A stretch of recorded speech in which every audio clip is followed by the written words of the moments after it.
What's this? This is the GarageTalk with Forrest and Dan from Atlas Lens Co. It's a satellite episode to the Scope Chapter 2 episode of the Media Division that is all about testing anamorphic lenses, from cine lenses to adapters and DIY solutions, as well as creative tips and so much more. Check it out. Forrest and Dan sat down the lab to talk one-on-one about anamorphic, their journey, mentors, lens design, character, and many other things. Enjoy a unique perspective on past, present, and future of the technology and art that is anamorphic. I would say that my journey becoming an anamorphic historian began with my discovery of the anamorphic format, and that came to me through watching the film Punch Drunk Love, which is Robert Elswit ASC's work with, starring Adam Sandler. And it's kind of one of Adam Sandler's first serious roles. And that film just impacted me so much. The way that the camera is used and the way the lenses are used to convey the emotional state of Adam Sandler and the characters put me on a journey. I'm someone who's always seeking to learn as much as I can. And that film put me on the quest to figure out how this film was made and what lenses they used. And I believe they used Panavision C series lenses. And you have those beautiful cyan flares when Adam Sandler's emotional state is changing and just kind of transitioning.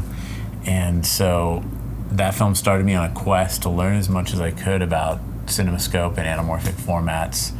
And then eventually I decided it's really important to learn as much as I possibly can about the history of these lenses and about the way that this whole format came about. And the best thing that's kind of come from my research is discovering that there's these three invisible spheres in our art form that tie together commerce, technology, and artistry.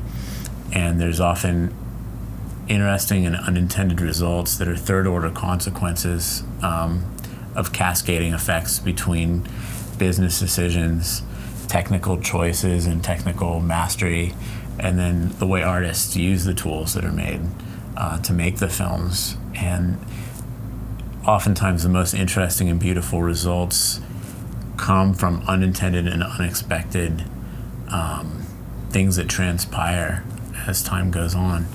And I'd say that that's one of the most fascinating things about the history of CinemaScope, is that in today's era, we don't need to use CinemaScope anamorphic lenses to make widescreen films. We have multi-aspect digital sensors, so we can really crop to any aspect ratio or format that we need to if we have enough resolution. But there's something inherently magical that's become part of the cinematic language. So this quest to understand more about the history of CinemaScope is something I believe will help us become the best bridge that we can be between the history of cinema and the future of cinema at Atlas. And so because of that, I've made it a personal mission to preserve as many of the vintage CinemaScope lenses as I can. So I'm fortunate enough to have put together a collection of some of the most rare and unusual Bosch & Lomb CinemaScope Baltar lenses. A large portion of my collection comes from Warner Brothers CinemaScope lens set from the studio's camera department. And I'm currently researching to find out if my lenses are the lenses that were used to film Rebel Without a Cause. So I'm reaching out to some of the historians at Warner Brothers and sharing the serial numbers, and it might be possible that I'll place one of my lenses in their collection on display at their tour at the Warner Brothers studios here in Burbank. So I'm really excited about that. So some of the most interesting lenses in my collection, besides the Warner Brothers Bosch & Lomb CinemaScope lenses, are some of the medium format CinemaScope 55 lenses, of which 2 films were only ever made. The King and I and Carousel in 1955. And these lenses are massive. They're like a tank, and they have a wet gate plate. So the film is so big, they actually needed to use a water jet to hold the film down while it's traveling through the camera in order to get a flat negative. So it's a pretty incredible technical feat, and they're massive.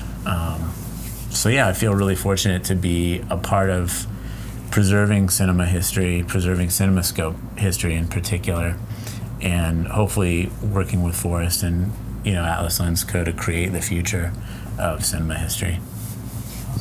What do you remember being your first kind of DIY build? Like, what was like the first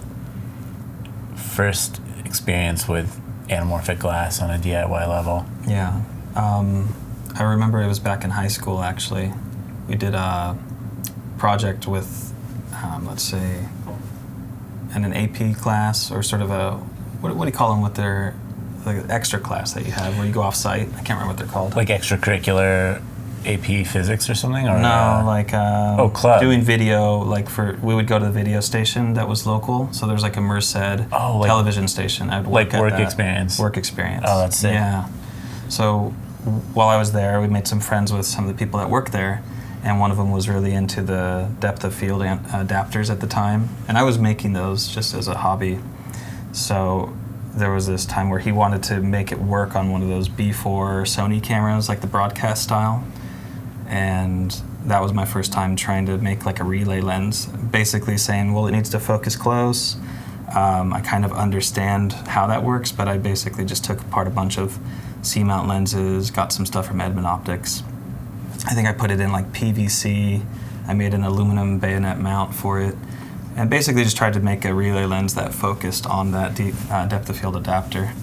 So looking back, I forgot kind of all about that, because it was like, I tried it, I had no clue what I was doing, and then it half worked. Like, we got an image, just wasn't very practical to use just because of how like fidgety the whole thing was. So we sort of abandoned it, but it was fun and satisfying to kind of get results. I remember that being like the first DIY sort of experience, trying to build something. And I remember you told me something about you were working with those guys that were doing the raw recording with like the Kodak sensor. Do you remember that? Oh yeah, that was early on with those old. It was like the technology from security cameras were turning into like a Kodak CCD yeah, camera. They could record higher frame rate, and you could get a larger sensor just slightly out of it. Like there was 1-inch sensors that existed, which everyone was seeking for like a little bit more shallow depth of field, right? So anything helped.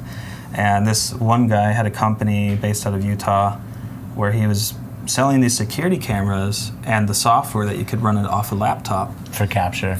Yeah. And I thought, hey, if I can get this to get up to 24 frames a second and maintain the full image sensor, this might be fun. So I talked with him, explained the project, and he was gracious enough to loan me a lot of that the equipment. Or actually, he just gave it to me at that point. And I bought the lenses to do the testing with. And luckily enough, there was a lot of like old Canon TV lenses that are C-mount that had zooms, and so I got to play with a lot of different focal lengths for it. And it had progressive capture, or it might have been... I think it was a global shutter, because it was one of those Kodak CCD sensors, if I remember right. Yeah, and that project was on a forum, dvinfo.net. Yeah, I remember. And that got picked up by another group of people who kind of carried it on in a way. I basically only took it as far as I could, and a bunch of smarter people got it, and they turned it into this open source project now. And they've been kind of on, building upon that since then. So I think it was like kind of around that time I was maybe similar to when I started some of my early experimentation with anamorphic projector lenses on my stills camera. Mm-hmm. So I had a Polaroid 600 SE, which is like a fully manual peel apart Polaroid camera, mm-hmm. and I got some like an ISCO MC 2000 wide angle anamorphic converter on eBay for like, it was like less than $50. Like nobody cared about those in the early 2000s, and I had no idea what I was doing, but I just wanted to make widescreen anamorphic images, like, but in stills format, because I didn't have any access to a movie camera. Like the most prevalent DV camera at that time was probably a DVX 100B or something, mm-hmm. and I couldn't afford one of those. I was like broke, but I managed to get that Polaroid camera from a surplus sale, and then the ISCO 2000 MC was like $40 or $50. Oh, wow. And I made some portraits of some of my friends, like built a lighting rig, and some of the projector lenses that were available at that time were like incredibly cheap. So just trying to put a projection lens on the front of a stills camera and make portraits, and like not even understanding fully the concept of like I had to double focus it, and I was like, this is weird, but I'm able to make pictures, so I guess it works.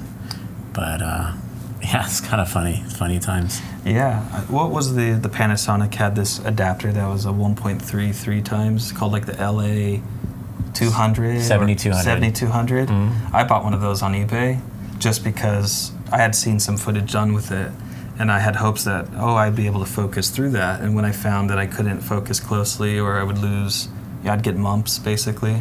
At the time, I didn't really know like what there was to solve that, so I basically just resold it right away.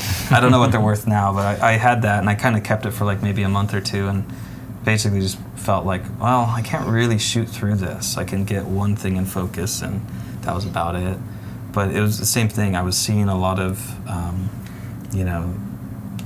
it was a niche crowd of people making content on anamorphic, and it felt very like that's off to the side. People don't talk about it much, and they don't explain why it isn't more prevalent than it was at the time. This seemed to be before, today. Now everybody, I think, knows the term anamorphic, and I don't think a lot of people knew. At least when I was searching on the forums at this time, not a lot of people understood what anamorphic did or what it meant. There wasn't that much on the internet. There was like the Widescreen Museum. I don't know if you've seen that one, but it's from a guy in Texas, and he kind of covers like the whole history of widescreen formats. Oh yeah. But not talking as much about the cinematography, just about like projection and theatrical release and stuff. And then like there was a guy named Hawaii Sound that was this blog, and he had like a big camera dolly that he got. I think he lives in Idaho, and he has like all this like very rare vintage film equipment somehow up there. And he was like, shooting with a Canon HV20 or something like that, like upside down with the depth of field rig like you were talking about. But it's funny, like, and thinking about even when we got together, just starting, in the garage and kind of referencing, looking at like the projection lenses we were experimenting with and learning as much as we could from. It's wild to think like, we started in the garage, just like people in the 1950s, teenagers in the 50s with hot rods, don't really know exactly what they're doing, but trying to do something. And it's cool because instead of being rebels without a cause and like stabbing each other, we decided to be rebels with a cause and started this company trying to improve cinematography with better lenses and more available lenses for more people. Yeah. I mean, I remember being at the kitchen table trying to organize my notes and see what was working, what wasn't working, trying to come up with just a solution for myself, like a single focus anamorphic solution that I could build and house into something. That turned into the idea that nothing out there is giving me the results I want. I kind of have to design this and build it. So that taught me, at least that experience of trial and error was something that taught me sort of the principles of optics. I downloaded an app on my phone that was a very simple ray tracing program. Shortly after that, I got interested in learning ZMax. So, that was another step of this is I think what I have to do in order to make something real that doesn't exist yet. I have to learn how to make it. So there was like that journey of transitioning from just tinkering to let's design something, and I think we can build it. And I mean, that tinkering is really prototyping for a better world. If you think about it, it's filmmaking is prototyping. Like every scene, every take is a prototype for what you hope to be the best take, and you just keep refining and learning as you go. And I think that's what keeps me interested in the field of optics and in doing this, is that it's the intersection of the tangible and the intangible world, and you never know what's right around the corner. So that sense of discovery is always fresh, and we're always learning something new every day. Yeah. And that's just so rewarding. And it's like, it's a spiritual experience for me. It makes me so happy. And to be able to pass that that kind of like learning onto others and develop new learnings every day is like super rewarding. I remember when I'd finally put together a DIY lens that I felt was representative of what I hoped that we could achieve as a team here at Atlas, and then mailed that to you in Salt Lake City from here in LA. And then you made a clip with Alyssa that was just like this beautiful clip. And I was like, yes, that's exactly what we're going for. So if we can achieve this bar, then we've got a great product.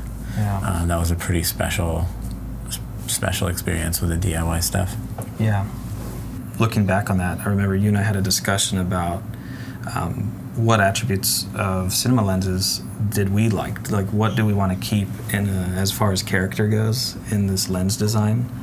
And so we spoke a lot to how do I identify what does character mean? What is that an aberration? Is it an effect of, halation or something throughout the lens lower contrast? What were those specifics? And I remember we decided on a couple of things that we just thought, this looks good, we like this style.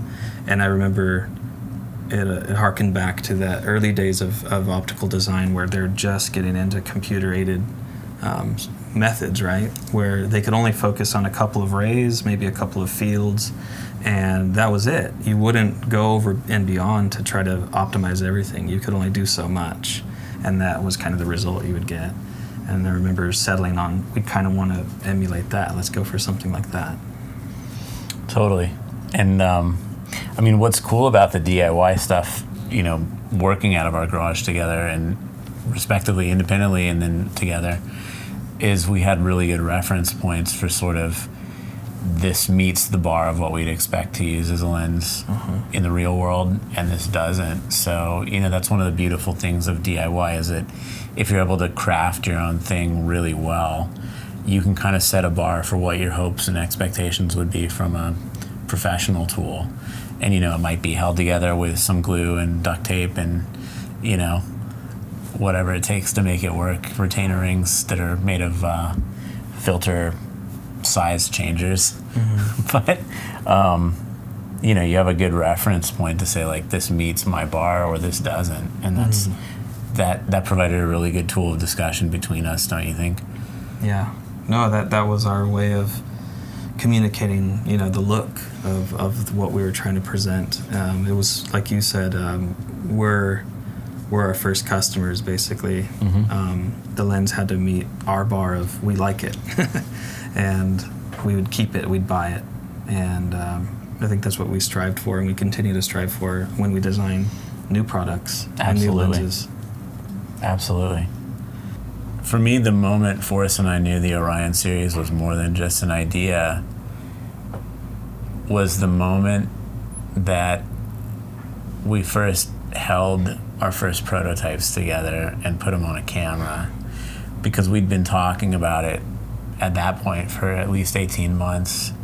And the cycle of design to get those first prototypes up and going was tenuous and a lot of arduous work. And so the moment we knew it was really real is when we're holding our prototypes and we jumped in our van and drove to NAB together and did the trade show in 2017, and we said, hey, we're gonna just blow the doors off this trade show, blow people's minds. No one's expecting this. And that feeling was palpable. It was like an explosion, this tangible energy. Like, we're doing something that feels like we're in the Beastie Boys Sabotage video, jumping over the hood of a cop car and like rebelling against the norms of cinematography, but with something that really meets the expectations and desires of cinematographers in a way that they just didn't think people cared enough to do. Right. Yeah, I think the moment I knew that the Orion series was just more than an idea was that moment of, holding that completed prototype in front of the screen that I had open in SolidWorks at the time, and just kind of going back and forth and realizing this thing now exists and it works. Because prior to that, I was looking at them as individual parts. I would think about it like, this piece needs to fit this piece. They're having some trouble here. I need to put this part in. So I just get so focused in on this is the blueprint of it. but there was that moment of having a completed lens. All the bolts were, holding everything together. It wasn't going to fall apart in my hands anymore. And you're looking at it, and I would look, and I just compared it to the screen. I remember that feeling of all I wanted to do was take this around and show everybody. It was like, everyone deserves to see this. Dan and I had our glimpse at it, but it's like that emotion, as Dan was saying, was just a moment of joy, of satisfaction, wanting to be able to just share that with the world. I don't think I'll ever forget that moment. And yeah, again, I remember I've even tried to take pictures where I was like holding it in front of the screen, trying to size it, because it was the first time where you really get to see all that hard work kind of made into the tangible, Yeah, going from design to the first real prototypes that actually worked was magic. Yeah.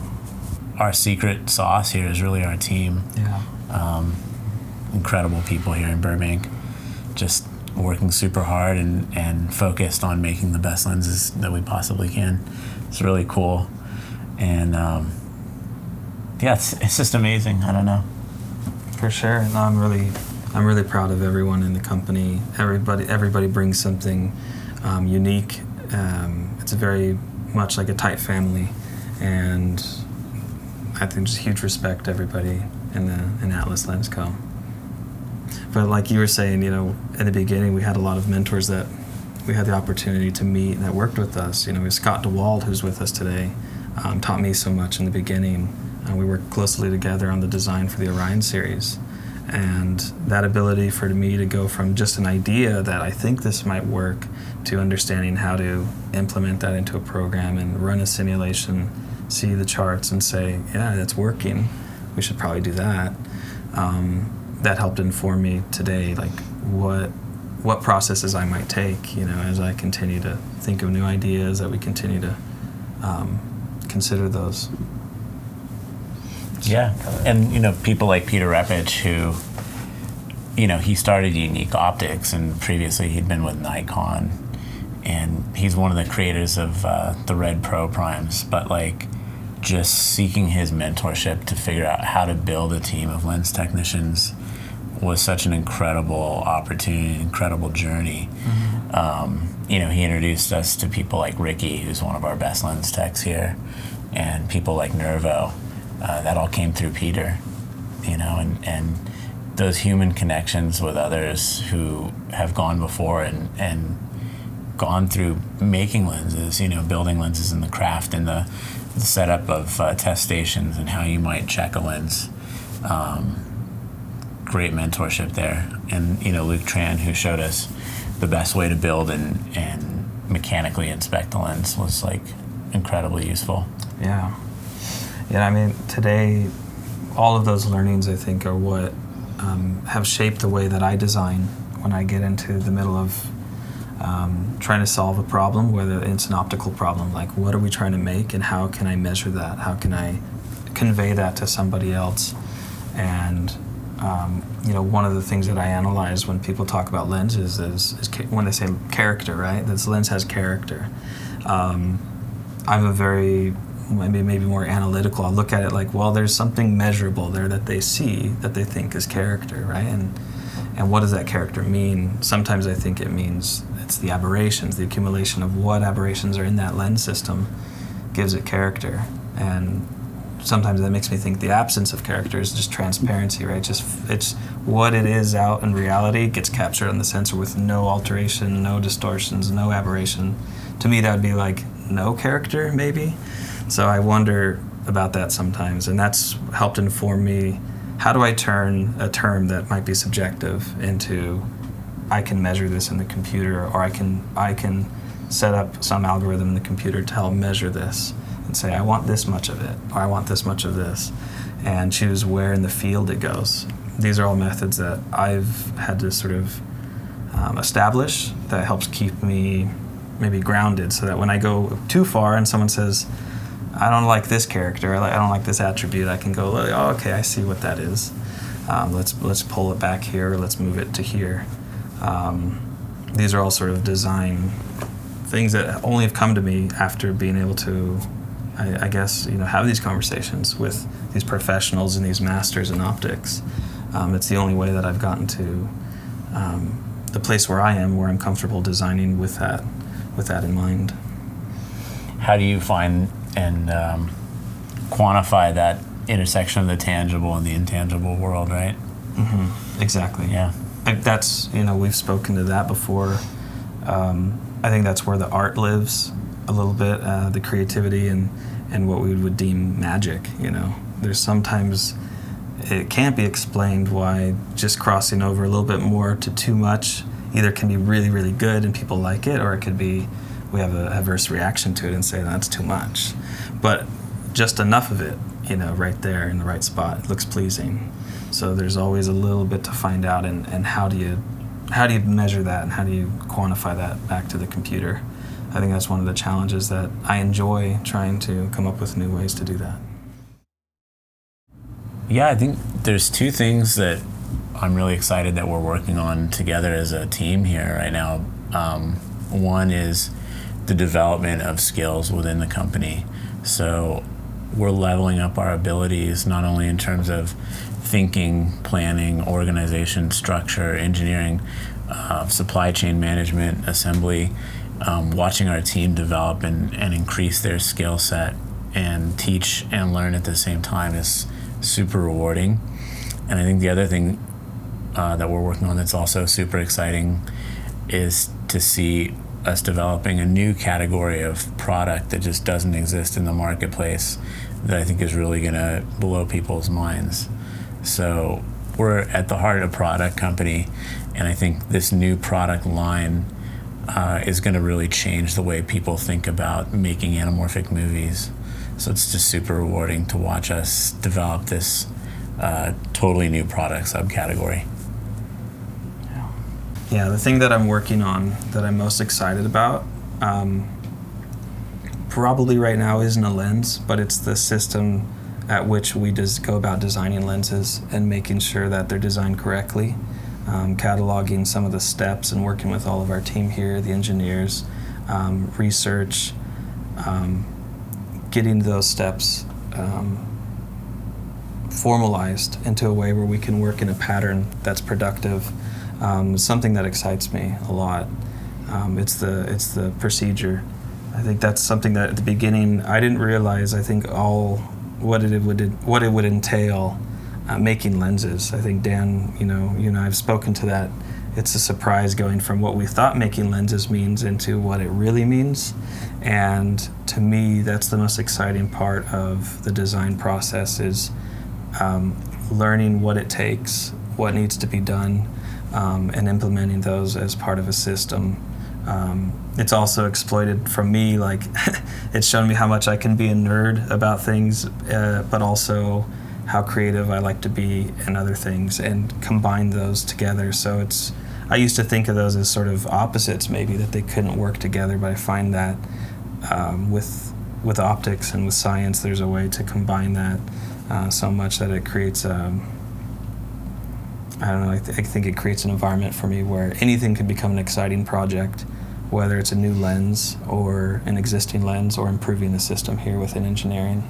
That's really touching. I mean, I think that exactly matches what our goal at the company is, which is nothing less than creating a new renaissance of American cinema optics, right?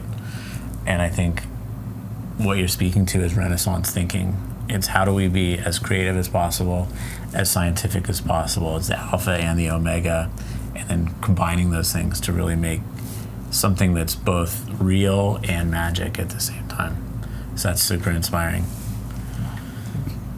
Fist bump. Thanks a lot, Forrest and Dan, for sharing their thoughts, dreams, and experience with us. If you seek in-depth understanding of the anamorphic process, please watch the Scope series of the Media Division. Scope Chapter 1 for a deeper insight about the history, technology, lens design, and fashion behind the format. Scope Chapter 2 for tests, practical tips, and creative use. And Scope Chapter 3 for the devilish details, taking lenses, bokeh design, diopters, rigging, zooms, modding, and designing flare characteristics. For example, by adding glass or removing the coating from elements, and by choosing a lens with a specific coating. All Scope episodes feature fun with Blade Runner. See you there! Come in here, Brian. The Division salutes you. This is Nicholas, signing out with another delicious vision. Shoot something amazing.